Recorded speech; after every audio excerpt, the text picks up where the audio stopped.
નમસ્કાર. પુરુષોત્તમ રૂપાલાનો મોટો કાંડ. રૂપાલા સાહેબ કોઈને ધમકી નહીં આપે. વાંકાનેર એમએલએ જીતુ સોમાણીએ કુંડારિયા પર કર્યો કટાક્ષ. ભાજપે આજે લોકસભા માટે ઉમેદવારોની પ્રથમ યાદી જાહેર કરી છે. ત્યારે ગુજરાતમાં 10 ઉમેદવારો રિપીટ કરાયા છે. રાજકોટ લોકસભા માટે પુરુષોત્તમ રૂપાલાના નામની જાહેરાત કરાઈ છે.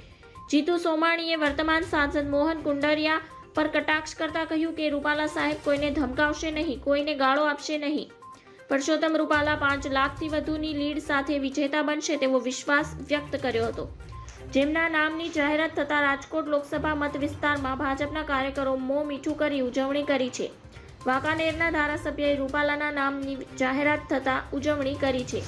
જીતુ સોમાણીએ કહ્યું કે ઉમેદવાર પુરુષોત્તમ રૂપાલા આવવાથી 5 લાખથી વધુ મતોના લીડથી ચૂંટણી જીતશે. તેમણે કહ્યું કે સરકારનું નામ બદનામ કરતા પક્ષનું નામ બદનામ કરતા કેટલો હતો અને પરંતુ રૂપાલા સાહેબ આવવાથી જ બધા કાર્યકર્તાઓ સચવાશે અને તેઓ કોઈને ધમકી નહીં આપે એ ચોક્કસ છે. ધન્યવાદ. જય હિન્દ.